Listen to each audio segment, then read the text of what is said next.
तो नमस्कार, आज की वीडियो में आपका स्वागत है, वेलकम है। आशा करता हूँ कि आप डेली काम कर रहे हैं बेटा, अपनी नोटबुक कंप्लीट कर रहे हैं साथ साथ। और आज हम एक्सरसाइज 13.2 को आगे करेंगे बच्चे। कुछ क्वेश्चन हम कर चुके हैं पहले ही, नहीं तो उसकी जो मैंने फार्मूले आपको बताए थे आपने याद भी कर लिए होंगे शायद। ठीक है बेटा, आगे क्वेश्चन की बात करें। आज इस एक्सरसाइज को कंप्लीट कर देंगे बच्चे, ठीक है। देखिए बच्चे, क्वेश्चन कराने से पहले मैं आपको फिर से एक बार रिवाइज करा दूं फार्मूले इसका basic.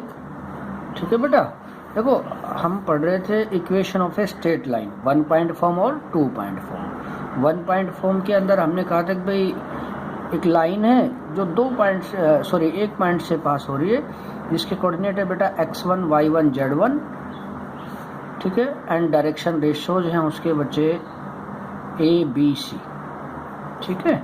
a b c are the direction ratios. तो इक्वेशन वेक्टर फॉर्म तो बनी थी बेटा r is equal to a plus lambda m। a क्या था? Passing point position vector, m क्या था? पैरेलल वेक्टर m, ठीक है। इसमें क्या था? डायरेक्शन रेशियो थे आई जे के मल्टीपल। एक इसकी हमने कार्टेशियन फॉर्म की थी या symmetrical form, x minus x1 upon a equal y minus y1 upon b z minus z1 upon c, ठीक है। तो ये दो फॉर्म की थी हमने कि कोई लाइन जब एक पॉइंट से पास हो तो उसकी vector equation r equal to a plus lambda m, और उसकी कार्टेशियन इक्वेशन बेटा x minus x1 upon a equal y minus y1 upon b z minus z1 upon c. बेटा ये ध्यान रहे, कार्टेशियन इक्वेशन में जब हम डायरेक्शन रेशियो चूज करते हैं ए बी सी, तो पहले x y z के जो कोफिशिएंट है वो 1 और ये पॉजिटिव होने चाहिए। The coefficient of x y z are unity and positive, ठीक है बेटा। उसके बाद हम डायरेक्शन रेशियो चूज करते हैं जो ये अपोन में होते हैं इनको, ठीक है। मान लो इनके मल्टीपल अदर देन 1 या फिर ये नेगेटिव है तो आप ये डायरेक्शन रेशियो नहीं लिख सकते। पहले ये मल्टीपल 1 करने हैं, पॉजिटिव करने हैं, उसके बाद ये डायरेक्शन रेशियो चूज होगा, ठीक है बेटा। फिर हमने की थी भाई 2 पॉइंट फॉर्म, ए लाइन पासिंग थ्रू 2 पॉइंट, ठीक है, पासिंग थ्रू 2 पॉइंट। कोऑर्डिनेट था x1 y1 z1, एक था बेटा x2 y2 z, ठीक है ना। ये पासिंग पॉइंट थे। तो इसकी वेक्टर इक्वेशन हमने की थी बेटा r is equal to a plus lambda b minus a, ठीक है बेटा। और इसकी कार्टेशियन इक्वेशन की थी हमने x minus x1 upon a x minus x1 upon x2 minus x1 is equal to y minus y1 upon y2 minus y1 equal z minus z1 upon z2 minus z1, ठीक है बेटा।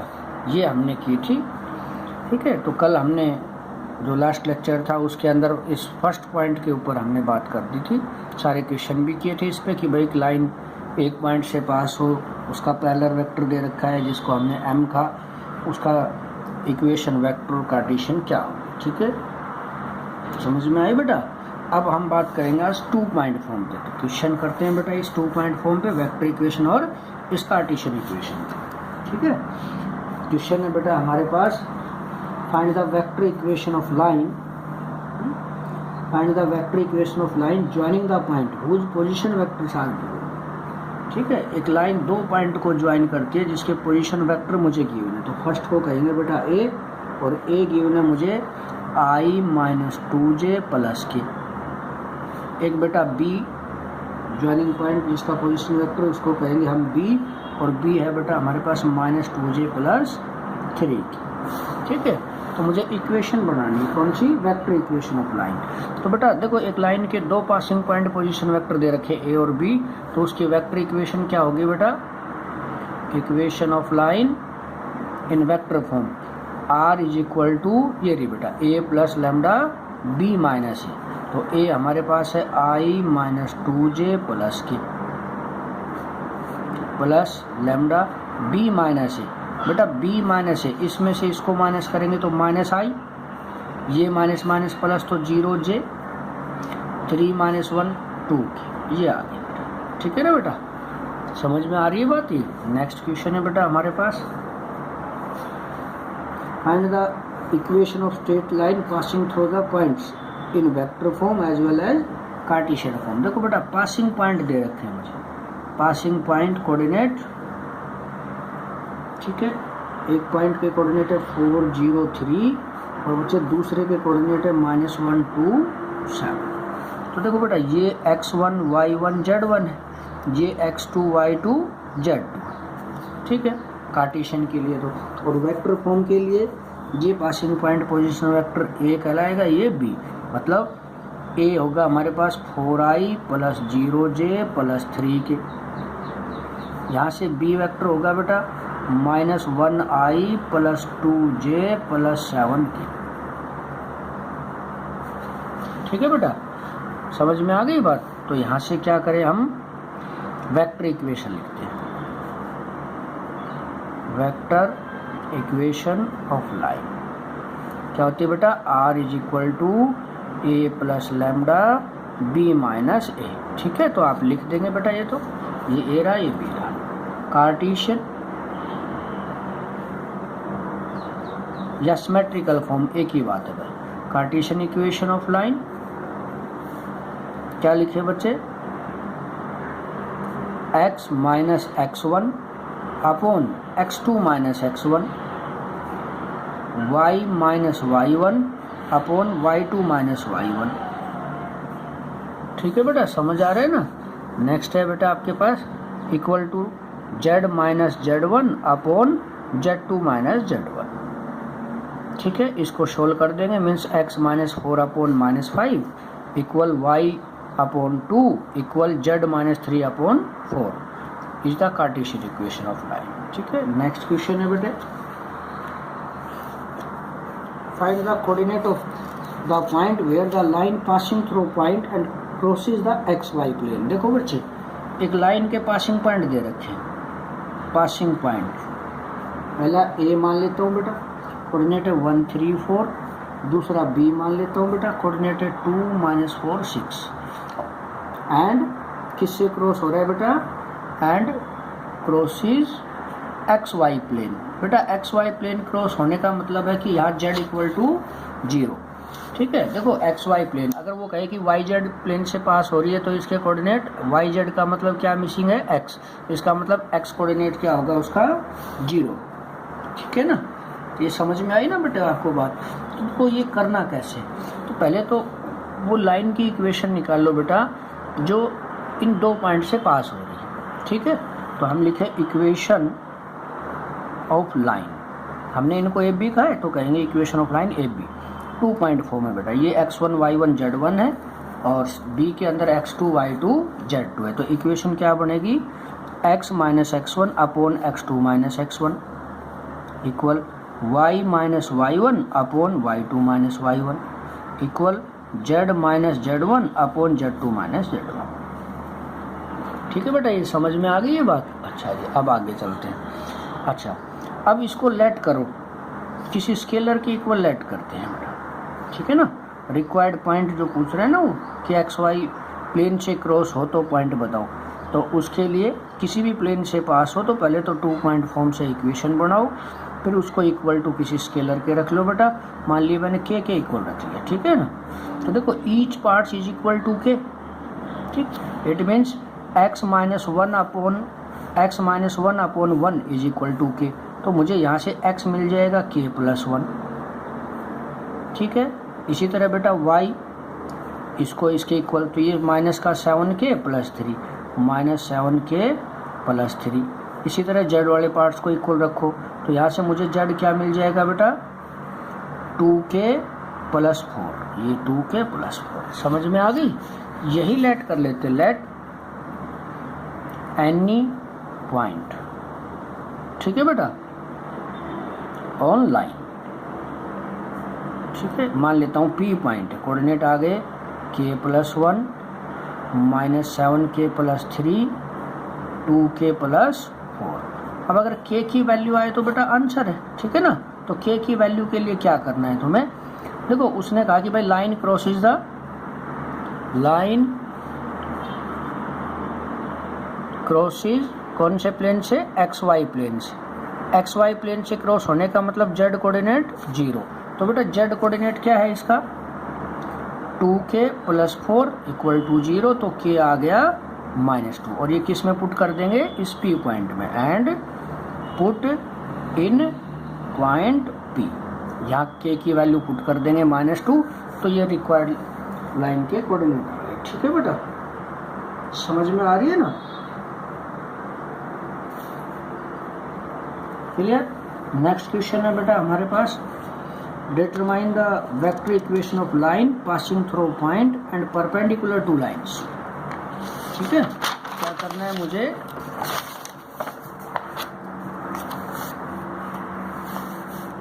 Question है बेटा determine the vector equation of line passing through point.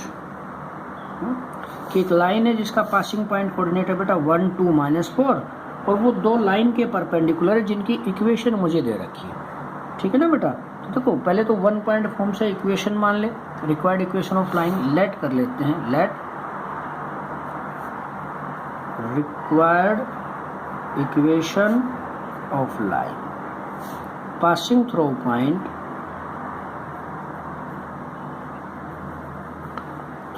Point coordinate दे रखे हैं बेटा, passing point coordinate 1 2 -4 and direction ratios, भाई रेशियोज नहीं दे रखे, हम लेट कर लेते हैं A B C। समझ में आ गई बात, इज तो इक्वेशन क्या होगी बेटा, x - x1 upon A, y - y1 upon B, z - z1 upon C। ये आ गई रिक्वायर्ड इक्वेशन ऑफ लाइन।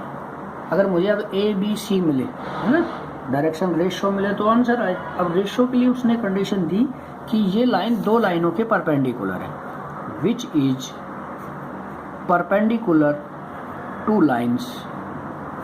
ठीक है, दो लाइन की इक्वेशन दे रखी है तो उनके डायरेक्शन रेशियो लिख लेते हैं। Two lines having direction ratios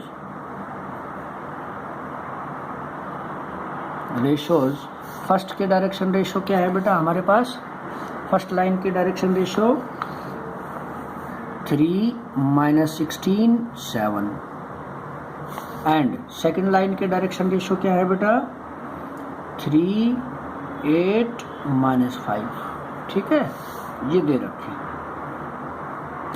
देखो बेटा ये लाइन एक तो इस लाइन के परपेंडिकुलर है जिसके रेशियो ये है, तो two lines perpendicular means ratios multiply sum 0। फिर यही लाइन इसके भी परपेंडिकुलर है।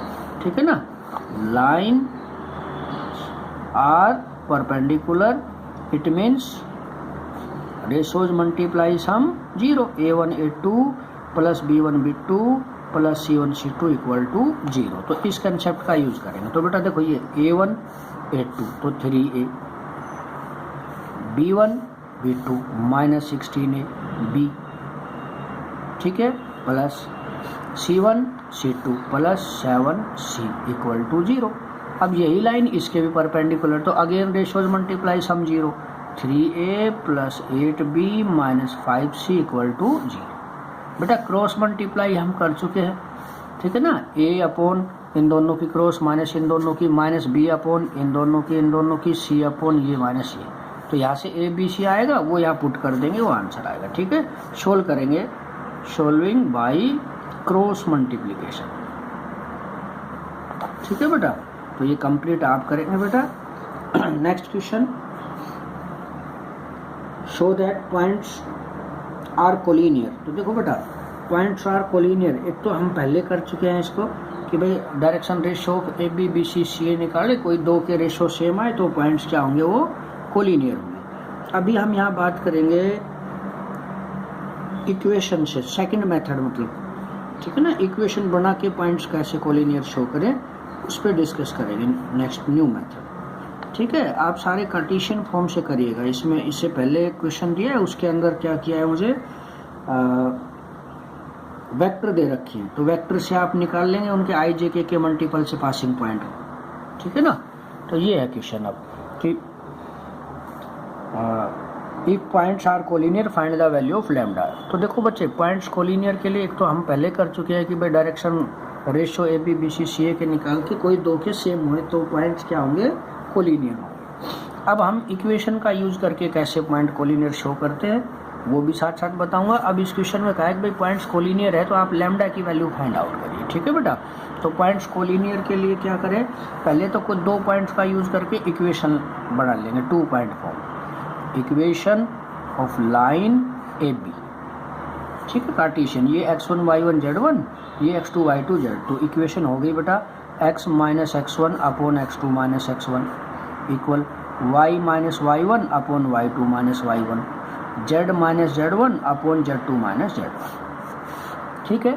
फिर इसको किसी स्केलर के इक्वल लेट कर लेंगे, लेट है ना, स्केलर या डायरेक्ट कर लेते हैं, कोई बात नहीं। इतना ये समझ में आया 2 पॉइंट फॉर्म से। अब क्या करना है बच्चे कि अगर पॉइंट्स कोलिनियर होंगे तो जो ये थर्ड पॉइंट है वो इस इक्वेशन को सेटिस्फाई करे। मतलब ये x y z की वैल्यू यहाँ पुट करने पर ये तीनों सॉल्यूशन इक्वल आए तो हम कहेंगे पॉइंट्स कोलिनियर है। अब इस क्वेश्चन में तो ऑलरेडी दे रखा है कि पॉइंट्स कोलिनियर है, तब आप c की वैल्यू निकालो, ठीक है ना बेटा। तो देखो मुझे क्या करना है, पॉइंट्स आर कोलिनियर गिवन है ये मुझे, है ना, given points are collinear, then point C must satisfy equation, ठीक है ना, मस्ट सेटिस्फाई द इक्वेशन। तो इसको सेटिस्फाई करेगा, मतलब ये x ये y ये z यहाँ पुट करेंगे। x की जगह बेटा 5, तो 5 + 1 6 अपॉन माइनस 3, y की जगह भी 5 है तो 5 माइनस 3 तो 2 अपॉन माइनस 1, और भैया z की जगह लैम्डा माइनस 2 अपॉन माइनस 4। तो देखो बेटा ये देखो इक्वल आ रहे हैं ना भाई, -2 equal -2 equal to lambda minus 2 upon minus 4। तो इनको इक्वल रख लो बेटा, ठीक है ना। क्या रखेंगे, -2 is equal to lambda minus 2 upon minus 4। तो ये इधर multiply 8 is equal to lambda minus 2, तो लैम्डा की वैल्यू आ गई कितनी बेटा, 8 + 2 10 आ गई, ठीक है। अब यहाँ लैम्डा की वैल्यू 10 रख के देख लो बेटा, 10 - 2 करेंगे तो 2/4 करेंगे तो कितना आ जाएगा, ठीक है। 10 - 2 कितना हो गया 8, 4/8 -2 हो गया। देखो सभी जगह -2 आ गया, इसका मतलब क्या है, पॉइंट्स आर कोलिनियर, वेरीफाई हो गया। हालांकि यहाँ ये कहा गया था कि पॉइंट्स कोलिनियर है तो आप लैम्डा की वैल्यू निकालो। तो पहले तो कोई दो पॉइंट का यूज करके इक्वेशन बना लेंगे बेटा, पॉइंट्स कोलिनियर होंगे तो थर्ड पॉइंट उसको सेटिस्फाई करेगा, ठीक है। समझ आ रही बेटा। तो ये एक्सरसाइज हमारी कंप्लीट हो गई है बेटा। फिर भी अगर कोई डाउट है तो आप मुझसे ना बाय फ़ोन बाय व्हाट्सअप जैसे आपको उचित लगे पूछ सकते हैं, ठीक है। नेक्स्ट एक्सरसाइज है बेटा, वैसे तो अपने सिलेबस से ये ना हटा दी गई है, फिर भी इसकी थोड़ी सी नॉलेज हम ले लेते हैं, बीच में यूज होगा बेटा, ठीक है ना। इसके कुछ क्वेश्चन आप करेंगे, ज़्यादा कुछ नहीं, 2-4 क्वेश्चन आप कर लेंगे तो एक्सरसाइज कंप्लीट है। इसमें 2 ही टाइप के क्वेश्चन हैं, आप आराम से कर पाओगे, ठीक है ना। एक तो है एंगल बिटवीन 2 लाइन्स, ठीक है, एंगल बिटवीन 2 लाइन पहले भी कर चुके हैं हम फार्मूला, अभी भी वही फार्मूला है लगभग, ठीक है। तो ये फोटो परपेंडिकुलर की एक्सरसाइज है, वैसे एक्सरसाइज है 13.3, एंगल बिटवीन 2 लाइन्स। देखो बेटा, इससे पहले हमने फार्मूला किया था कि जब रेशियो दे रखे हो तो एंगल कैसे निकालते हैं। अब मुझे लाइन्स की इक्वेशन दे रखी है, R = A + λB, ये होती है ना। तो फर्स्ट इक्वेशन में कहेंगे कि ये A1 B1 है, और सेकंड इक्वेशन R2 तो A2 + λB2। तो फार्मूला क्या, cos theta B1 dot B2 dot आप वेक्टर में कर चुके हैं upon magnitude of B1 × B2, ठीक है। ये तो जब वेक्टर इक्वेशन दे रखी हो।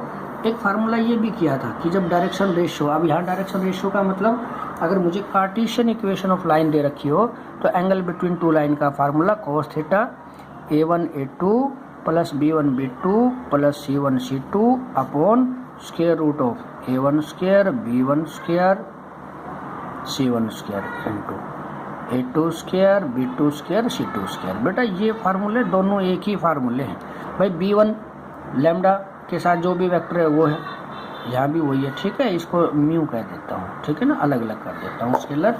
तो देखो बेटा ध्यान से, भाई जो स्केलर के साथ जो वेक्टर मल्टीप्लाई में होते हैं वो पैरेलल वेक्टर होता है। जैसे हमने m कहा था, तो जो भी m कहो b कहो कोई बात नहीं है। और पैरेलल वेक्टर में जो i j के मल्टीपल होते हैं वो डायरेक्शन रेशियो होते हैं। तो चाहे ये फार्मूला लगाओ, ये बात एक ही, ठीक है। मेनली क्या है कि जो वेक्टर फॉर्म हो तो उसके लिए डायरेक्ट ये फार्मूला दिया, और कार्टेशियन हो तो रेशियो चूज करके उसके लिए ये फार्मूला, ठीक है बेटा। तो इसमें ऐसा कुछ है नहीं, सिर्फ आपको ये फार्मूले अप्लाई करने हैं, ठीक है। भाई लाइन परपेंडिकुलर हो तो हम सीख चुके हैं कि भाई रेशियोज मल्टीप्लाई सम 0 आए तो लाइन परपेंडिकुलर होगी, ठीक है। तो इसके ये क्वेश्चन है। वैसे अपने सिलेबस से इसको हटा दिया गया है बेटा, तो थोड़ा बेसिक आपको बताना था, वो मैंने आपको बता दिया है। और फिर हम बात करेंगे नेक्स्ट एक्सरसाइज की, ठीक है। एक्सरसाइज नंबर 13.4 की बात करेंगे नेक्स्ट लेक्चर में, और वहाँ से मुझे 4 to 6 मार्क्स का क्वेश्चन मिलेगा, ठीक है। मैं फार्मूला लिख देता हूँ, आज आप याद करना बेटा, कल हम इस पर डिस्कस कर लेंगे, ठीक है। फॉर द एक्सरसाइज नंबर 13.4 के लिए, ठीक है। 13.3 अभी आप फोटो परपेंडिकुलर अपने सिलेबस से हटा दिया है, बाकी जहाँ इसका यूज होगा तब इसका इक्वेशन मैं आपको कराऊंगा फोटो परपेंडिकुलर का। अभी आपको ये करना है S D, shortest distance between two lines मुझे दो तरह की मिलेगी बेटा, पैरेलल और नॉन पैरेलल। तो एस डी शॉर्टेस्ट डिस्टेंस, कम से कम दूरी, दो लाइन के बीच की सबसे कम दूरी को कहेंगे भैया shortest distance, S D shortcut लिखते हैं। तो क्या फार्मूला है बेटा, A2 minus A1 dot B1 cross B2 upon magnitude of B1 cross B2। भाई डिस्टेंस कभी नेगेटिव नहीं होता, इसलिए इस पे मॉडुलस का साइन आता है, ठीक है बेटा। तो ये तो क्या है, नॉन पैरेलल लाइंस का फार्मूला है, A2 minus A1 dot B1 cross B2 upon magnitude of B1 cross B2, ठीक है। अच्छा ये क्या है, non parallel line, non parallel lines, कि जब लाइंस पैरेलल ना हो तब एसडी निकालने का फार्मूला है, ठीक है ना बेटा। अब लाइन पैरेलल नॉन पैरेलल कैसे पता चलेगा, तो क्वेश्चन कराएंगे तब आपको इसकी वेरीफाई करेंगे। दूसरा फार्मूला है बेटा एसडी निकालने का, लाइंस आर पैरेलल। जब लाइन पैरेलल हो तो कौन सा फार्मूला यूज करना है, तो उसके लिए A2 माइनस A1, ठीक है। Shortest distance between two parallel lines का formula A2 minus A1 cross B, A2 minus A1 cross B upon magnitude of B, ठीक है बेटा। समझ में आए ना, ऊपर भी ये मॉडुलस है इसका, मैग्नीट्यूड, समझ में आ रही ना बात। ये किसका है, पैरेलल लाइन, पैरेलल लाइंस, ठीक है। तो ये दो फार्मूले आपको अच्छे से याद करने हैं बेटा। कल एक्सरसाइज करेंगे हम 13.4, जहाँ से 4 to 6 मार्क्स का क्वेश्चन आएगा बेटा, कल ही फिनिश हो जाएगी। थोड़ा काम स्पीड से करिएगा बेटा, नोटबुक अपनी मेंटेन करो साथ साथ। कोई क्वेरी हो तो आप मुझसे पूछ सकते हो। Thank you.